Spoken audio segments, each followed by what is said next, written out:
Welcome to this update video. This time we prepare our compost for our young plants in spring, take care about our firewood and put the last beds in the market garden into the winter sleep.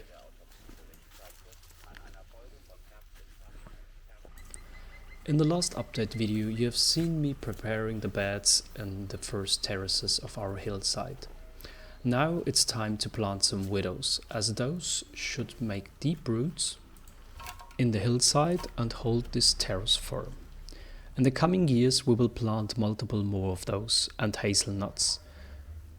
They will be always planted at the edge of a terrace, as there it is most likely that the hill will slide or move a little bit.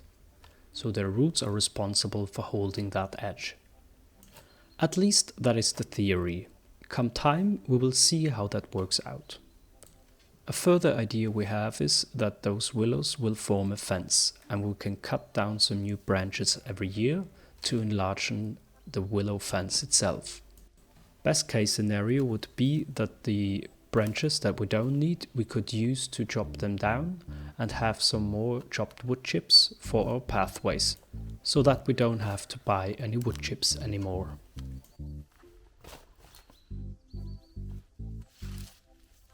First I digged a little bit of a trench, as we have very thick and heavy earth, which is mostly clay. I put some compost down and then I planted the pre-spruced willow trees. We had some onions that already formed some green tops. As we didn't want to let them go to waste, we planted them in our new beds. The only problem being that they are already so big, or have been bigger than the usual sizes that we plant, that I couldn't use the template. So I had to do individual holes for them to plant them. If they can be really used as onions or will just flower up and we will produce seeds from them, I don't know yet.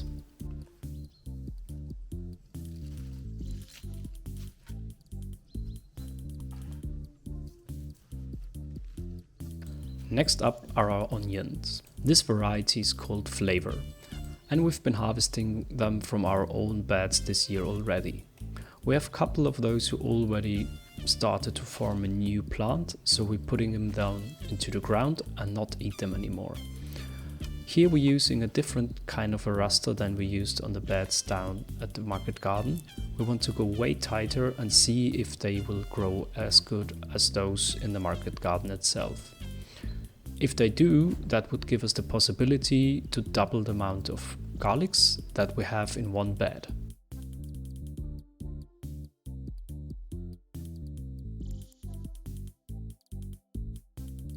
As a final step for now, we put down some wood chips that we had left over from the market garden onto the ways between and around the beds. This shall prevent the ground from drying out and weeds to grow fast. As this has worked very well in the market garden, we're keen to do the same here.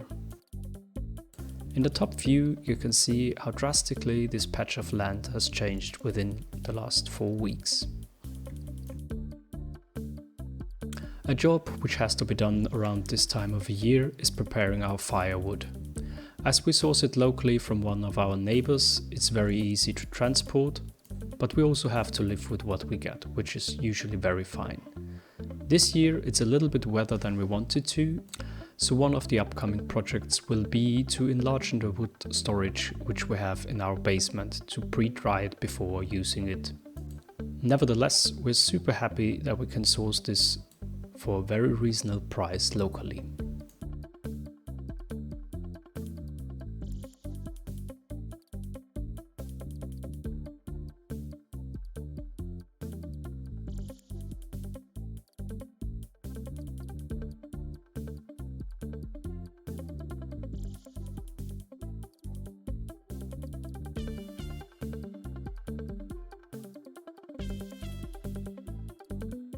We're currently burning through close to 13 cubic meters of wood in 1 year or 1 winter season to heat up most of the house, including the wood workshop.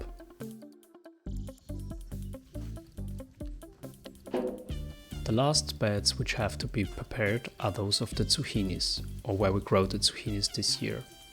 In the first step, Nini has already removed the leftover plants, Now we are removing the weeds which are left in the bed, and after this is done we are planting our winter crops or cover crop, which is enhancing the ground in the new year with nutrients and will be used as green cut when we plant the new plants.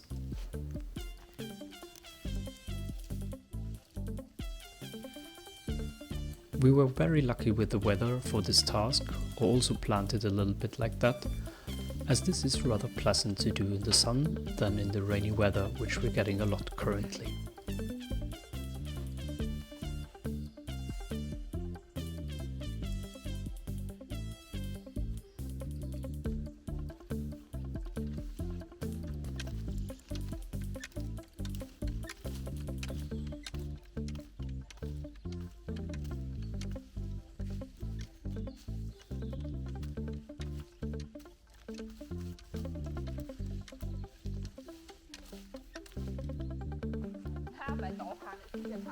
In one of the other beds we still had the big zucchini plants in, which we first got rid of, and had a further investigation of the root system to see how big and how far they were growing.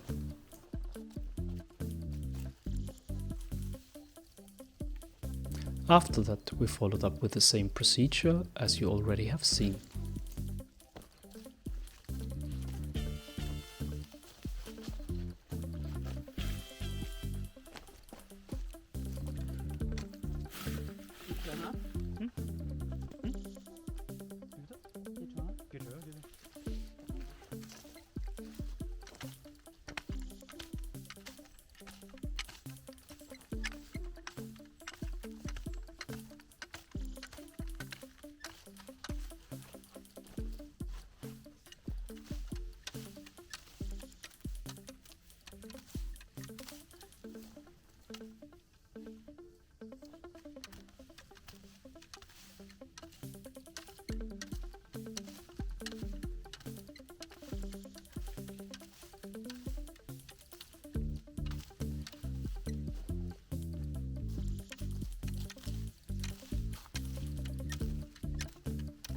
As we still had some garlic beds which we needed to plant, Anna went ahead to prepare them while me and Marian loosened the ground and then put the garlic in them.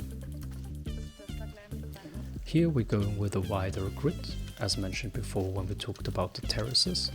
This grid is the one that we used this year, which already worked well, but we wanted to see in the coming year if we can get a closer grid as well. Also a job we needed to do is tidying up all our pipes from our irrigation system so they won't freeze open or break open in the fall and winter due to the cold temperatures. We've been building up compost piles on our street ground for quite some time. Now it's time to create a new one, as the old one is ripened to a grade where we can use it. We put down a layer of brown, which is dried leaves and dried plants from the greenhouse and other sources, and then shift part of the old compost to the new one.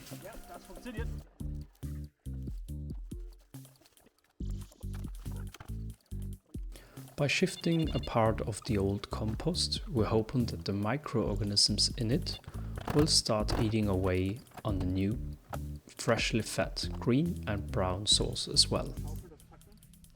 As most of the old compost is already usable, we just had to get rid of the layer which covered it up, which we put on in spring.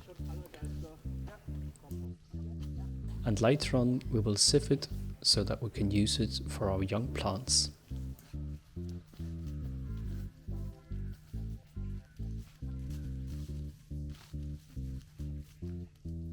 Close to those compost heaps, we already have collected from our neighbors a lot of new weeds and leaves that they don't need, which will be piled up for the new compost heap.